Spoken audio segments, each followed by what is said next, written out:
welcome. Thank you so much for joining us today. This is Ellen Kamai, the natural nurse. And as always, we are wishing you the best.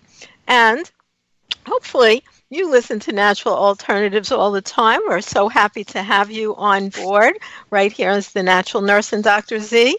And you can listen to the show live every Tuesday, 10 to 11 a.m., or on the archives, and they're there 24/7. We have loads of archive downloaders, close to about 300,000, I believe. So we're so happy that you're on board with us.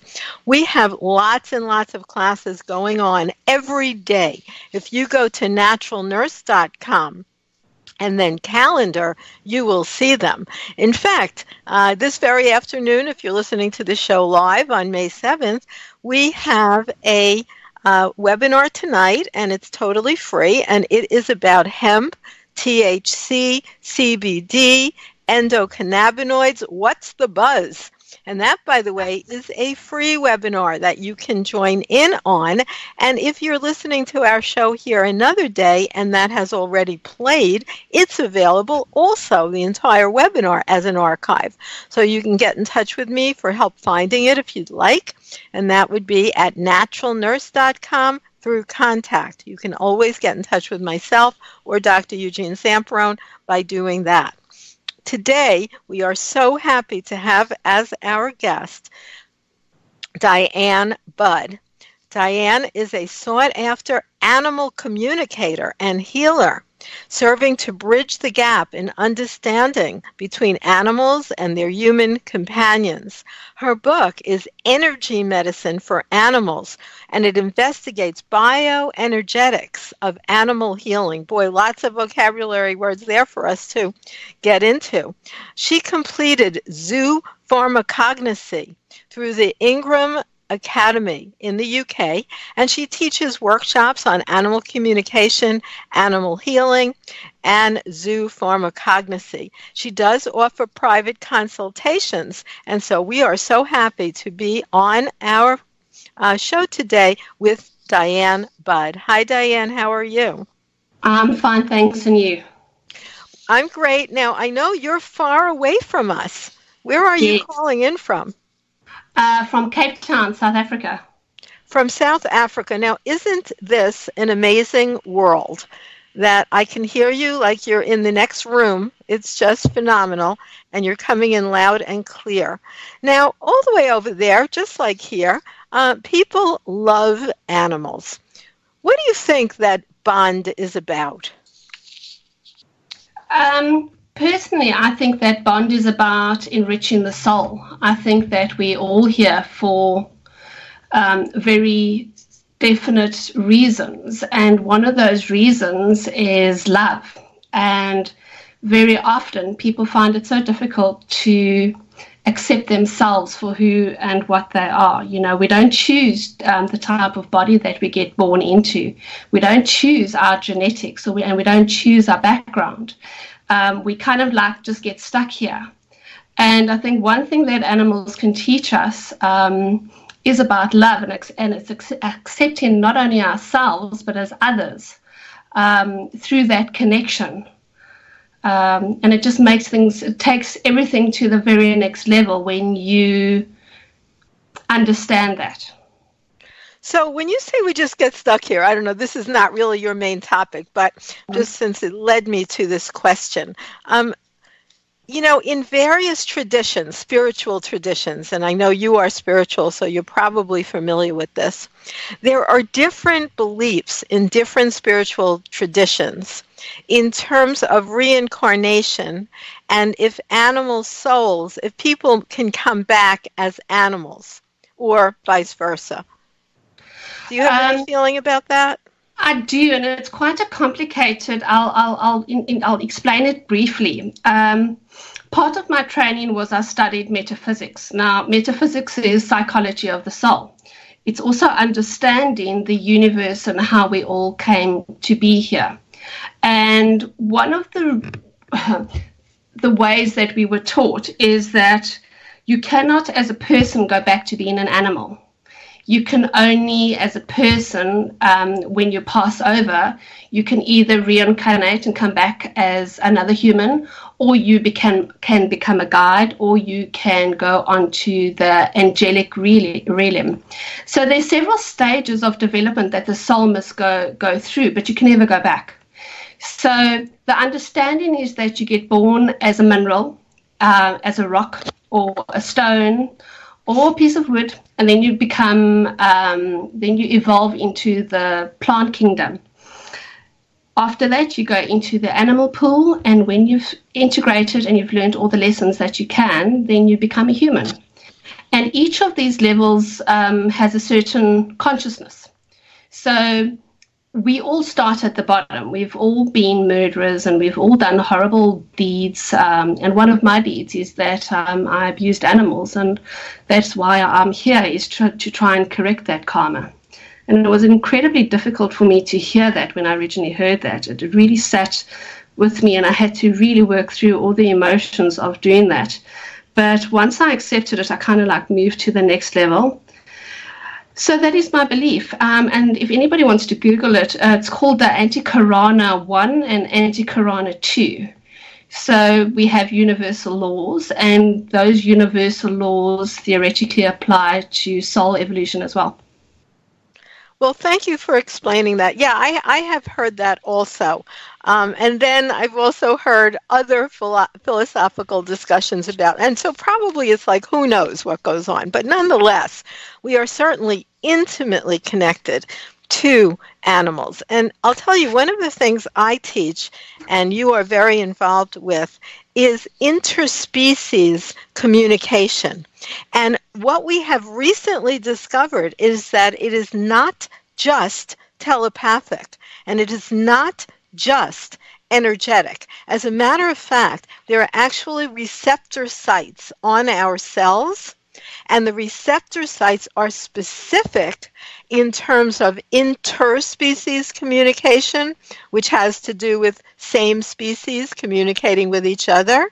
And there are different receptor sites for intra-species communication and interspecies. So when a species is conversing with a different species, there's actually different receptor sites on the cell membrane for that, which is quite incredible, because I'm sure everyone who has had a pet animal, like a dog or a cat, definitely thinks that the animal is understanding them and that they are understanding the animal.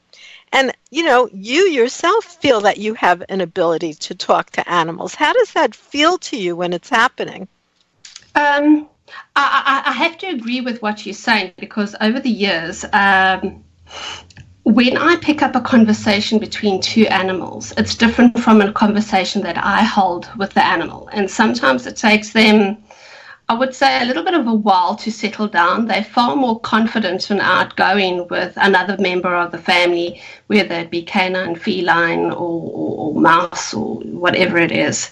So with me, it's like they have to think first and redefine their language and how they put things across.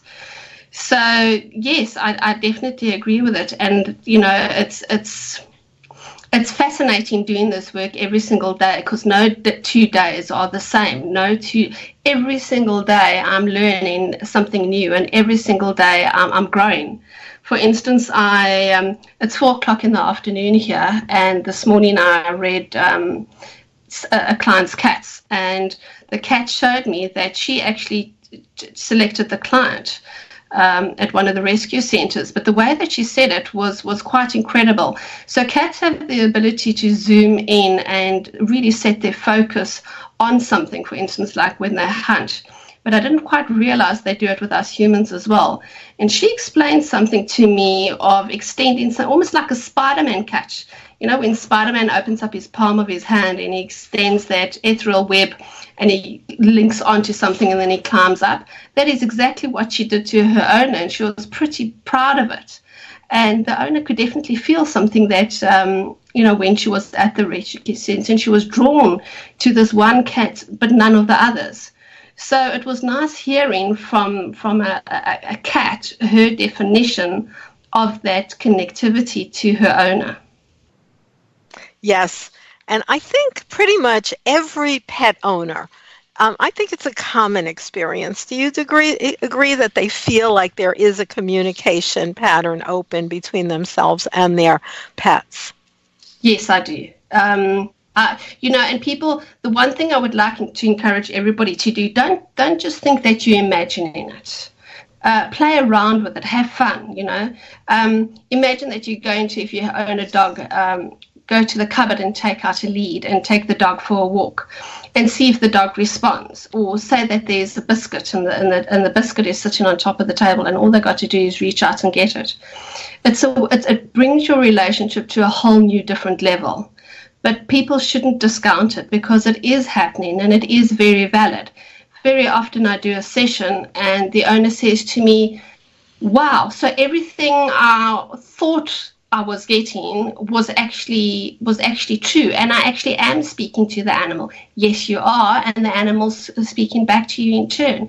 It's just that I go to the gym every day and I exercise as part of my brain more. Right, exactly. That's a really, really good point, Diane. And I want to remind our listeners, we are listening today here on The Natural Nurse and Dr. Z with author Diane Budd, and we're talking about her beautiful book, Energy Medicine for Animals, the Bioenergetics of Animal Healing. So besides communicating, let's define some of these things that you focus on in your book. What are bioenergetics? Bioenergetics is basically the summary of what it does. It defines energy and connecting to different species. So you mean like that can go on between two humans as well as a human and an animal friend? Correct. And so that's what you feel, what your definition of bioenergetics is. Now, in terms of animal healing, we were just talking in our previous examples, like when you're saying, think about going to get the leash, right? I have done this, by the way. The dog will go over and sniff where he knows the leash is, in the closet or wherever you keep it. It's amazing. So that's not necessarily healing. So communicating can go in different fields other than for healing. Definitely. I mean, you get people who specialize in tracking. They find lost animals. I do a lot of work with horses where the horse tells me how the rider is sitting, how the reins are being held, how the bit feels in its mouth, how if the hips are being moved, how the horse would like certain things changed in order to be able to function better. And then you've got, I did a session the other day with a Arab who does Western style. Now, Western style is a very, you do obstacles and stuff like this. And one of the obstacles is they put a wine barrel, and the horse felt that the owner was going too sharp around the wine barrel. So the corners she was uncertain about, and it was causing a certain amount of issues. And the horse suggested placing one or two cones further away from the wine barrel and just keeping it in. And straight after the session, the owner got on, and the horse immediately showed her what they wanted to do, and they were able to shave off some valuable time off, when they go out to compete. So it's not just about every day, how do you feel about supper? What would you like for supper tonight? That's one of the main things that you can ask. You can give them a menu. You can, as I said, with horses, it's a different type of information. I sometimes work with reptiles. Reptiles come across as very sexual, especially the males, not the females. So there's so much that we can learn to understand when we communicate. It's not just an everyday thing. It can deepen the relationship so much. That's really interesting what you just said about reptiles, because I love reptiles. I've owned many, many reptiles. When I say I've owned them, they've kind of owned me, I think. But presently, I live in Florida, and surrounding my house are iguanas, because the iguanas are invasive in Florida. They didn't used to live here 30 years ago, but now they're all over the place. So I have some very large male iguanas, 5 feet. And when they see me, they come over and they inflate this big, giant orange dewlap under their neck. And they're definitely preening, like, whoa, I'm a really hot dude here. It's really funny. That's fantastic. And the one thing sometimes we forget is animals are very much aware of our sex, what we are. Are we female? Are we male? And how we project that to somebody else. So, yes, reptiles, the males are all about sex. They go from one female to another. And then as soon as the female gets pregnant, she's like, bugger off and leave me alone. And all she wants to do is have food then. And then it's the different types of food that gets offered. So it's a fascinating topic. Yeah, it really is. And of course, most people are definitely familiar with what we'll call companion animals. Correct. So probably dogs and cats. But what about something like a rabbit? Rabbits, definitely a rabbit. It's become quite popular here in Cape Town that people don't own a cat or a dog, they own rabbits. So funny enough, I did a rabbit this morning, and it was quite a cheeky dominant rabbit. I want to tell our listeners, I did not know that. That was not a setup, but how interesting. Yeah, so, they all have their own personalities. So, yeah, we've got unfortunately, a bit of a population explosion in Cape Town with regards to rabbits. But a lot of people have now domesticated rabbits in their houses. And it's really made a change. And I think they're a lot easier sometimes to watch over than your normal cats or dogs. So it's really gaining in popularity. Why do you think? I'm not quite sure, because a rabbit isn't very affectionate. Some of them are, especially when they're younger, but when they get older, they're quite firm with boundaries, and they can be quite stroppy, and they can be very territorial. I think possibly it could be a fashion, or people just want something different, and a bunny is a lot easier to look after. Okay. So that's one thing, because, you don't have to stay home with them and make sure there's a babysitter like with the dog to take them out to walk and all those kinds of things. But let's go back in time a little bit, Diane, because how and when did this interest, or did you recognize that you have a special gift for animal communication? No, I didn't. When I think my path began when just after the birth of my second son, and I went to see, a medium or a psychic, and some of the information that she brought through was absolutely incredible, and I think that just opened a whole new pathway for me. That I went back to the library and read everything that I could possibly find on anything esoteric. From Sylvia Brown would be one of them. I think I read each and every single one of her books. I did Madame Blavatsky, John Edwards. It was just anything. And that's why I decided to study more. And one day I was paging through Odyssey magazine. It's an esoteric magazine that we have here. And I saw an advert for an animal communication workshop. And it was like, no, that's absolutely impossible. But it interested me enough because at the time I had animals myself, that I decided to sign up for the course, and I did the course. And I've really never looked back, because it was so intriguing. And I think I was very fortunate enough, because the more you meditate, the more you grow on a spiritual basis, and the more accepting you become of things like this.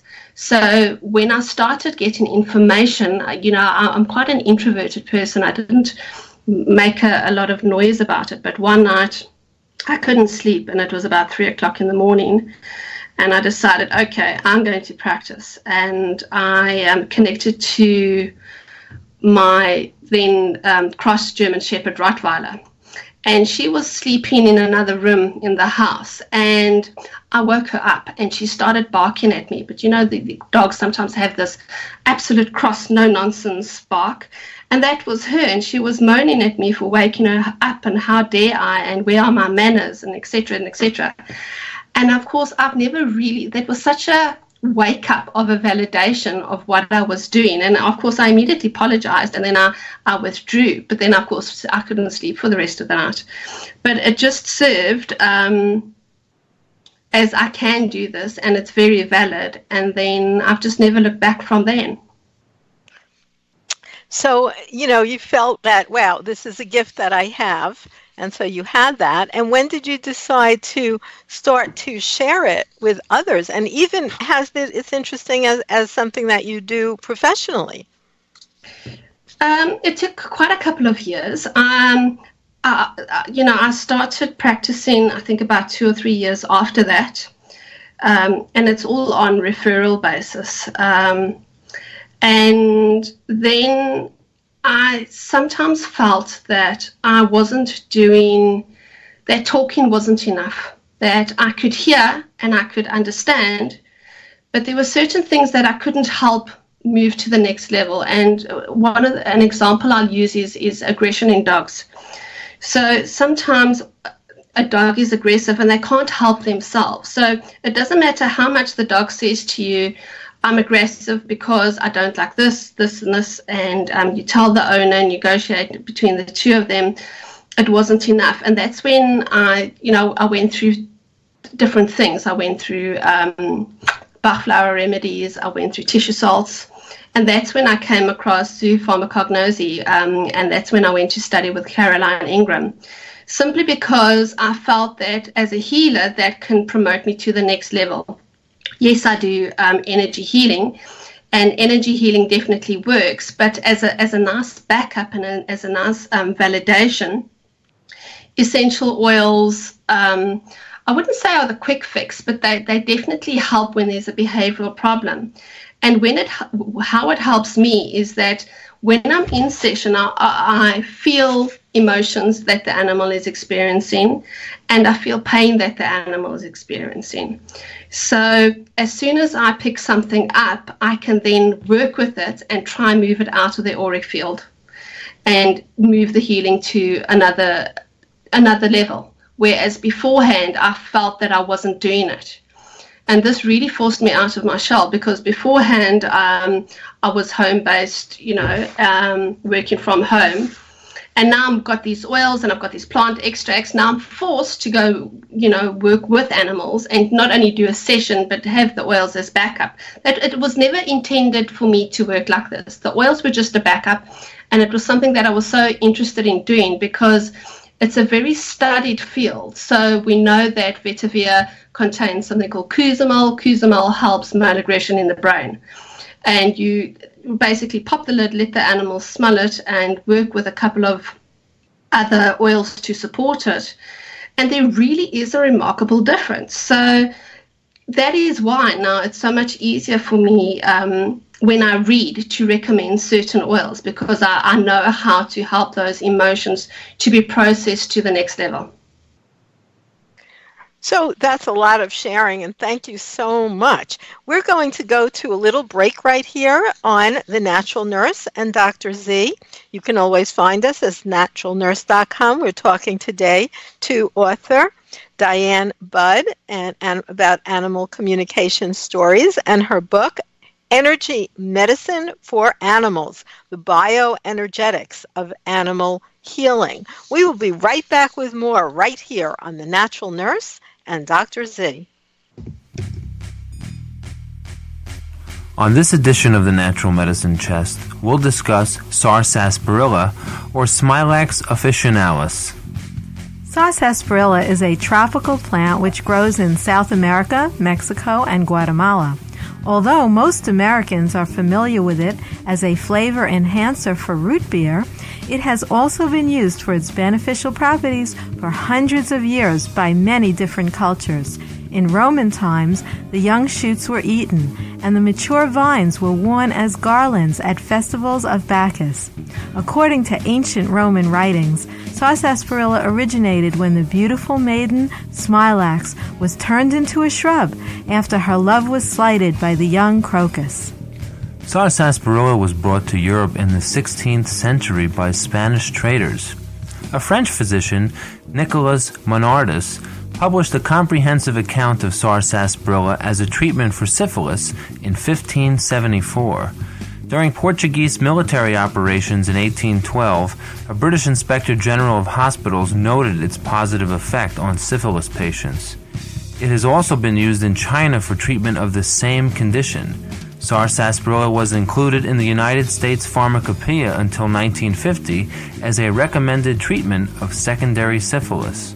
Sarsaparilla's medicinal action appears to be a result of binding bacterial endotoxins in the gut, thereby decreasing their absorption. This greatly reduces the stress on the liver and is likely responsible for its historic use as a tonic and blood purifier. In a controlled study of 92 patients published in the New England Journal of Medicine in 1942, a chemically active component of sarsaparilla called sarsapanin greatly improved psoriasis in 62% of the patients and resulted in complete clearance in 18%. Sarsaparilla is often recommended by naturopathic physicians for gout, arthritis, and psoriasis. Another folkloric use for sarsaparilla is as a tonic for male sexual potency. So, if you want a root beer flavored tea with a long history as a healthy tonic, reach for the sarsaparilla in your natural medicine chest.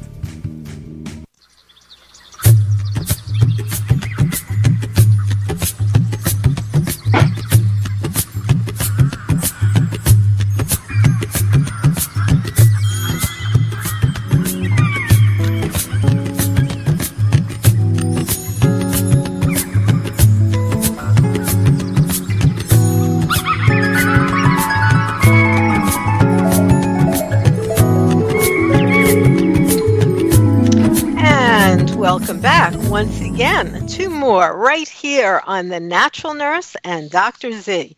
We love to hear from you.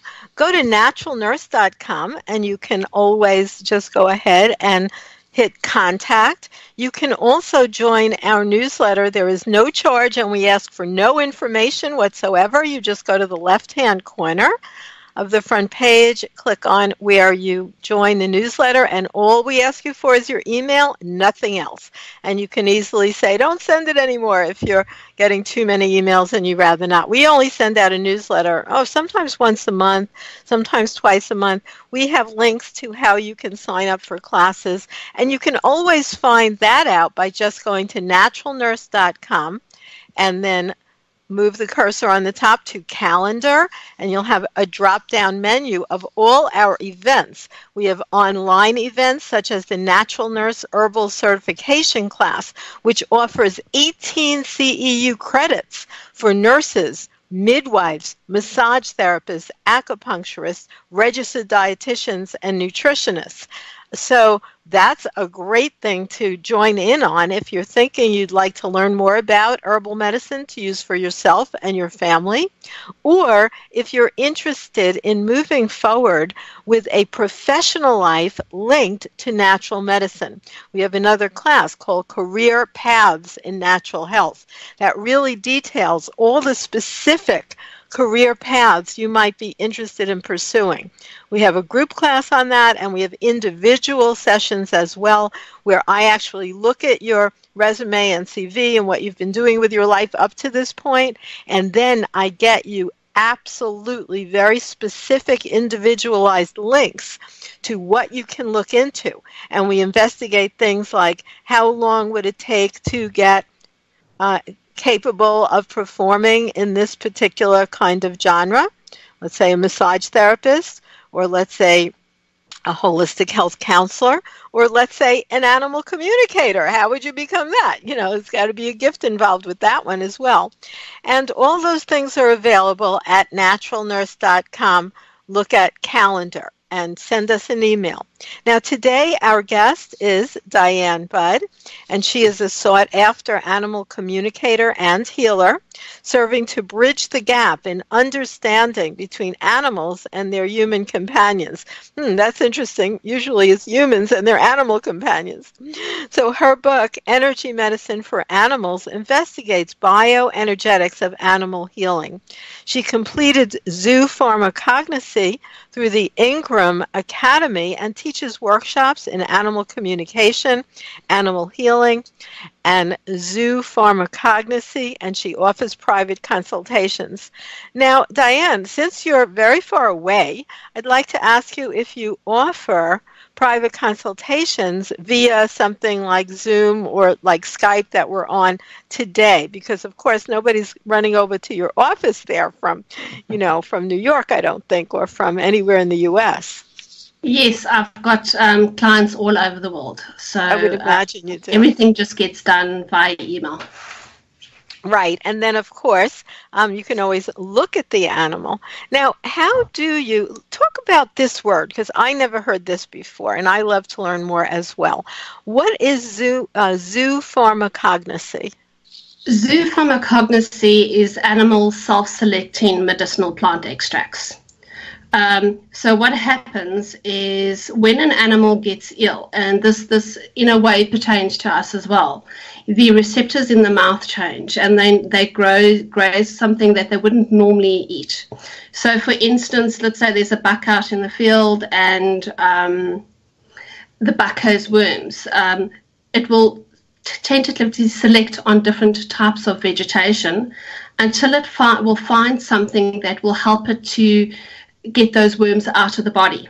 All right, that is called self-selection, and we call that a secondary plant extract. So you get your primary food that is full of carbohydrates, calories, proteins, etc. Those are the things that taste nice. But your more medicinal plant extracts, something like devil's claw, rose hips, fenugreek, spirulina, all those kind of things have a bitter compound. Some of them are extremely bitter. So the animal will self-select until optimum level has been reached and they're feeling a little bit better. And then they basically walk away and say, thank you, I'm fine. And how this has come about is that due to domestication, animals don't really have the ability to roam and to self-select as they previously did. So we're trying to bring back animals and the ability to help heal themselves. That's interesting because in many of the slide presentations that I do in terms of interspecies communication, one of the things we look at is something called dowsing, where animals are choosing plants to eat, just what you're talking about. But a lot of the examples I have seen are with wild animals, like, for instance, a chimpanzee who will only eat a certain tree, which they don't like, but they will use it because of, if they have an infection. And then when we analyze it, we find this plant has bitter, so that's probably why they don't like it, yet it's high in antibiotic and antimicrobial principles. Exactly. It's I hear what you're saying, but dogs and cats do that regularly all the time, and so do horses. So sometimes it's very interesting if I arrive at a house and I notice that, for instance, in one particular area, which is very close to the beach in Noordhoek, they've got a tree, and this tree gets harvested by all the animals that come into contact with it. I'd say at the beginning of every spring. So if I arrive and it's springtime, I noticed exactly what's going on. And it's a form of a eucalyptus tree. Now, the difficult part is understanding what constituent is in that bark, and this is specifically the bark, in order to make, to find the property that the animal is selecting it from at that specific time of the year. And it's incredibly difficult. We know that science has identified things like, if you look at the willow tree, they've identified that when animals eat the bark of the willow tree, they're actually drawing out salicine. They've identified salicine, they've put it into a tablet, and lo and behold, we get aspirin. Now, where this differs from conventional medicine or synthetic medicine is that when an animal selects a certain type of plant extracts, they have in the whole plant. So they don't get stomach bleeds from having too much aspirin. And that's the difference. That's true that's actually true for humans as well, because it's quite amazing. You know, of course, I've written 15 books on herbal medicine, but not for animals. That's white willow bark contains demulcents, which are very soothing to the gastrointestinal tract, while it also contains the active salicylate, which is similar to what it has in aspirin. But like you're saying, when you're looking at that whole plant compound, you often decrease adverse effects, both for animals and humans. Correct. So, yes, so it just depends. And very often, I don't know why they're selecting a certain type of plant. So the human will say to me, my dog's been eating this. Is it poisonous? And it's not poisonous. One of the plants that we have here is Cape honeysuckle, Tacoma capensis. And I really had to try and do a lot of research and to try and understand why certain dogs are selecting Tacoma capensis. And it's another thing, it's a painkiller. So if they don't have a willow tree, they're selecting Cape honeysuckle as a painkiller. So animals, if allowed, will select what we have. Okay, which is a nice way to encourage people to garden. Yes, but what about, I know that house cats will often eat plants that you bring in a house. An example is Easter lilies, that actually is quite toxic to them. So yes, how do we deal with that? Well, number one, the obvious, don't bring it into the house. And number two is sometimes they don't always realize what they're doing. So when they chew in the beginning, they chew slowly and it tastes nice at first, and then the chemical compounds change, and then they realize it's slightly toxic. Now, you know, things like Benadryl, and sometimes we need a toxic compound to expel something out of the system. But it is an ongoing field of research, and we're not quite sure why animals sometimes select things that can lead to toxicity and to finally, unfortunately, the passing of the animal. Right. Well, God forbid we don't want that. But, a common one, I have actually heard of two that are very common.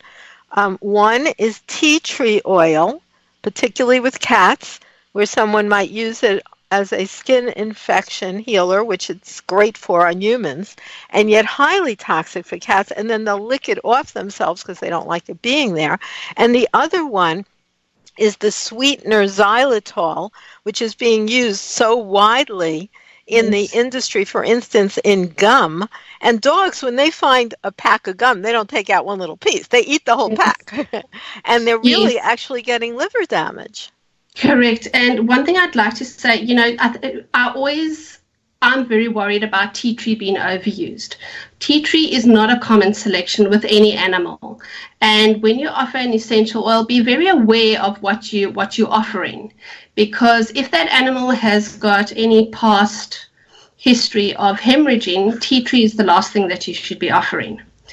Also, cats don't have the digestive process enzymes to digest essential oils. They can benefit from inhaling them, but under no circumstances must any essential oil be applied directly to the skin unless you know exactly what you're doing. I don't even do that because the risk is just far too great.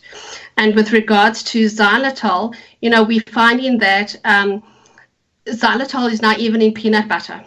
And I don't know about you guys, but over here, when you buy peanut butter now, we have different grades. So we've got the red one, which has xylitol or sugar, and we've got the yellow one, which means that there's absolutely no sugar, so that it's safe for dogs to have because it's led to so much toxicity. But xylitol, if you look at it, it actually looks like crystals, and it's very manufactured. And a lot of people take xylitol, to help them with the movement so that they don't have to, it's like a natural, what's the word? Like a laxative? Yes, like a laxative. So unfortunately, it's gained in popularity even here. Right. And then, of course, it's made out of different things like birch, which is not as bad, but most xylitol on the market now in the U.S. is actually extracted from genetically modified corn, which has, its own big problems. But be that as it may, I'd like to ask you more about some very specific content that you spoke about. What is high sense perception? HSP. What does that reveal about the relationship between an animal and a human? Well, high sense perception is where you can see inside the body. So I use high sense perception quite often. If I do a body scan on the animal, it's almost, I suppose it's what you could call a little bit of X-ray vision. I don't always see it. Sometimes I see stuff that's past and I see stuff that's present.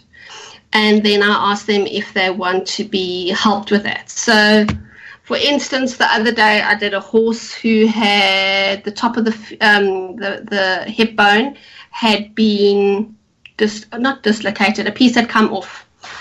Because it had an op and then unfortunately it fell down, and that was almost like floating around. So I was just very aware of this piece of bone floating around, and it wasn't causing any distress. It was just there, and the horse thought it was very funny because it made him different from everybody, and he kind of liked that, so he was bragging of it. So that is high sense perception, when you can either see inside the body and become aware of something that is wrong, or you can feel it on your own body. So it's something that's not anyone can do this, or can they? Can anyone do this? I know in your book, and one of the reasons to get your book, Energy Medicine for Animals, the Bioenergetics of Animal Healing, is that you have beautiful full color illustrations, not just about what you do, but sort of teaching people how to try some of these techniques for themselves. Yes, that was the whole point. Firstly, I'm a gardener, and secondly, I like pictures. And one of the reasons why I wrote the book is because I couldn't find the information that I was looking for. And that led me to writing the book, because I think that it helps to see pictures of everything, and it definitely makes things easier for somebody who has a bit of healing background to understand and then take things further. So the full pictures now, is there any kind of danger, like if somebody were to try this, let's say with their dog, and like they go, I don't know, that's a little too new agey for me, I don't see colors, but is there any danger to try it? There's no danger to try. All that you can do is have a good laugh at yourself if you don't succeed. And I think sometimes if you know what you're doing, there comes a level of responsibility with that, and we all have that gift in order to heal, but some of us are more switched on than the others. So if you are somebody who knows what you're doing, you can do harm, but you can also do a fair amount of good. And I don't think that any person who is a healer would deliberately do harm unless it's for a very bad purpose. So anybody can do it. Anybody can train to do it. And I think we all have the power to do it, because just remember, as we all know, energy follows thought. And when your intentions are good, we all reap the rewards. That's true. That's true. And so, it's just like prayer in that sense, that you're not really going to do any harm if you pray incorrectly. So if you're not able to actually look into high sense perception, about the relationship between an animal and a human, you can just be sending love. And I think almost everyone who has an animal really can upgrade their relationship with it and with their human companions as well by delving into a more intimate degree of communication. Correct. I agree with you, because it does. Now, I never heard of this particular teacher who you studied with, and that's where you studied Zoopharmacognosy. Zoopharmacognosy. Yes. What is that? Something that's written about as well? Yes, I first heard about it. I don't know if you the Anastasia books that came out several years ago. Yes, I did. They also had this special wood that you wear, something like that, from a cedar tree. That's correct. Okay. Yeah. When I first read about this was I think it was about book 4, 5, or 6 of the Anastasia books, is where she describes her grandmother owned 2 horses. And one of the horses got ill, and what they did is they went out into the forest for about a week after that, and she let the horse just graze and graze and graze. And then she started picking what the horse wanted, and they went back home, and she continued offering herbs to the horse. And the illness improved, and the horse, lived after that. And I remember closing that book, and that made such an impression on me, and I thought, that's exactly what I want to do. If I can bring herbs to animals, that's it. And then several years later, I was at an airport and I picked up Elizabeth White's book called The Animal Healer. And in it, she worked with essential oils and stuff, and almost similar to what I do. And she mentioned that she studied Zoopharmacognosy through Caroline Ingraham. And Caroline is based in the UK. She teaches this, and it's a wonderful thing to do. She also started off as an aromatherapist, and it's written a book, teaches, lectures. So yes, that's how it came about. Okay, well, we are going to go to another break right here on The Natural Nurse and Dr. Z, so you can learn more about Progressive Radio Network, how you can donate to help all the wonderful work they do here, and other wonderful shows that you can listen to anytime right here on Progressive Radio Network. We'll be right back with more. You are listening to PRN, Progressive Radio Network.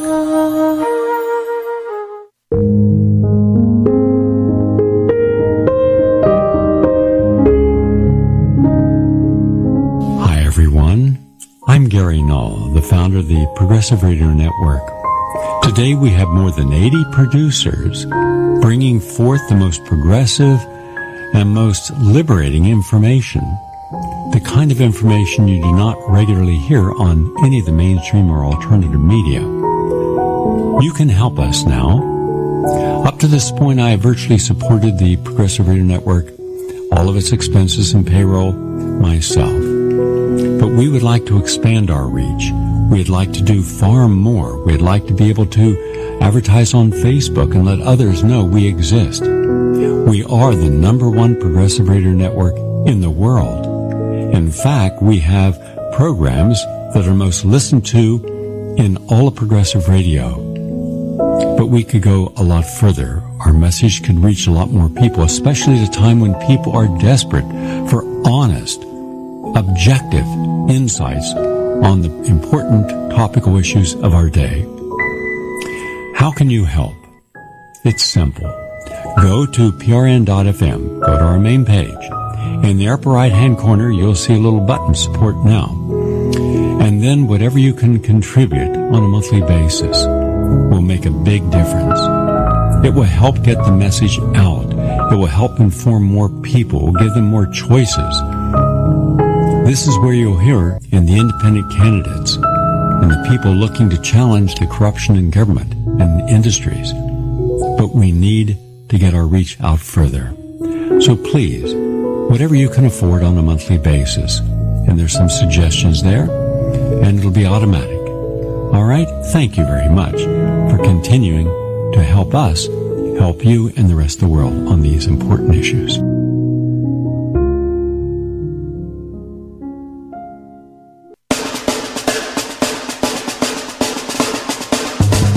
Stay tuned to PRN.FM for more empowering ideas from progressive voices. We're moving forward, and we hope you're coming with us.